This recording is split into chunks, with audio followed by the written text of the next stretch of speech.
किसी भी देश की आबादी हम अगर पिछले 100 सालों में देखें तो वहाँ की आबादी जरूर पहले से लाखों की संख्या में ज्यादा होगी। लेकिन आयरलैंड इकलौता ऐसा देश है जिसकी आबादी 1840 में जितनी थी उसके मुकाबले यहाँ अब बहुत ही कम लोग रहते हैं। क्योंकि आज से लगभग 1700 साल पहले इस देश में ऐसी भुखमरी आई थी कि आयरलैंड के लगभग 10 लाख लोग उसमें मारे गए थे।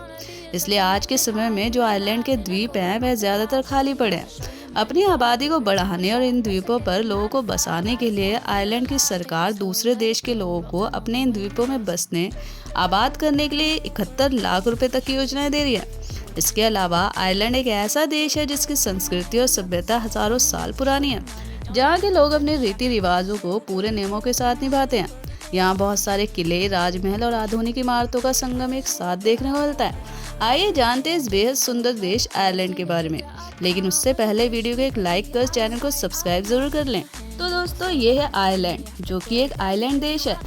यहाँ कई छोटे बड़े द्वीप देखने को मिलते हैं। आधिकारिक रूप से आयरलैंड को रिपब्लिक ऑफ आयरलैंड कहा जाता है, जो कि यूके का हिस्सा भी है। अगर क्षेत्रफल की बात करें तो यह सुंदर सा देश केवल 8,442 स्क्वायर किलोमीटर के क्षेत्रफल में फैला हुआ है, जो एरिया के लिहाज से दुनिया में 90वें रैंक पर आता है।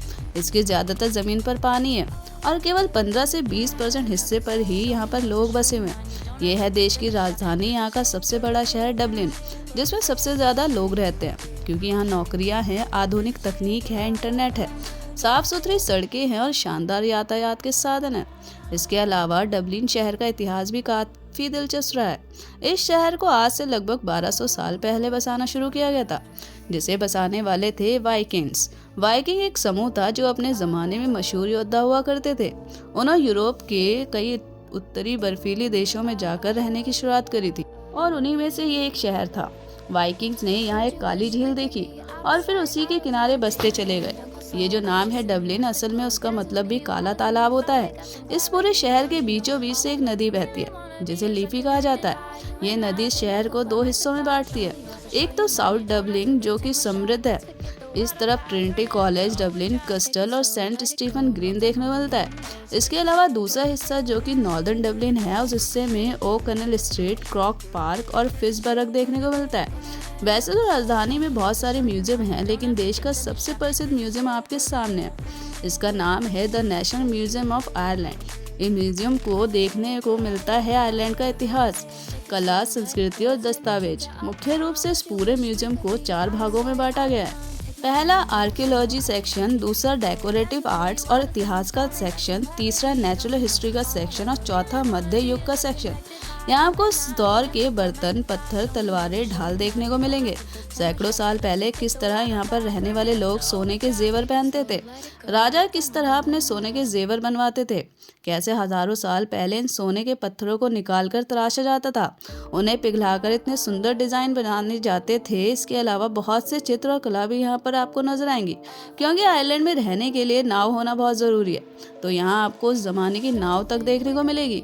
वाइकिंग योद्धाओं के 1200 साल पुराने खंजर, तलवार और दूसरे हथियार तक आपको यहाँ देखने को मिलेंगे। इसके अलावा लियो युग के इंसानों की मृत्यु शरीर की प्रदर्शनी भी यहाँ नजर आएगी, जो वैज्ञानिक और रिसर्च के मुताबिक उस जमाने में भगवान को भेंट के रूप में खुद को चढ़ाने की परंपरा बताते हैं। इस बारे में यहाँ कई लिखित रूप से पेपर भी चिपकाए गए हैं। इस पूरे म्यूजियम को देखने, घूमने और यहाँ रखी चीजों को जानने के बाद लगभग इस देश के इतिहास, कला और संस्कृति को अच्छे से समझा जा सकता है। इस खूबसूरत देश की आबादी है 52,55,000 के आसपास, जिसमें से 49% पुरुषों की संख्या है और 51% महिलाओं की। देश के कई प्रतिशत लोग ईसाई धर्म में यकीन रखते हैं, जबकि 1 से 2% में मुस्लिम हैं, 2% में हिंदू, सिख और बौद्ध धर्म को मानने वाले लोग भी यहाँ पर रहते हैं, जबकि 10 से 11% में यहाँ पर किसी भी धर्म पर यकीन न करने वाले लोग हैं। इस छोटे से देश में बहुत सारे किले और महल मौजूद हैं। जैसा कि ज्यादातर यूरोपीय देशों में करेंसी के रूप में यूरो इस्तेमाल करते हैं, ठीक वैसा ही यहाँ पर भी यूरो ही करेंसी के रूप में इस्तेमाल किया जाता है और अभी के समय में 1 यूरो की वैल्यू है 88 रुपये भारतीय रुपये के बराबर। यहाँ के लोगों को आयरिश कहा जाता है। इन्हें डांस करना बहुत पसंद है, लेकिन ये पक्के फर्श या फिर लकड़ी के फर्श पर नाचते हैं और पैरों में खास जूते पहनते हैं ताकि पैरों से एक धुन बना सके। तो दोस्तों, ये था आयरलैंड। कैसा लगा कमेंट में जरूर बताएं। मैं मिलूंगी नेक्स्ट वीडियो में, तब तक के लिए बाय।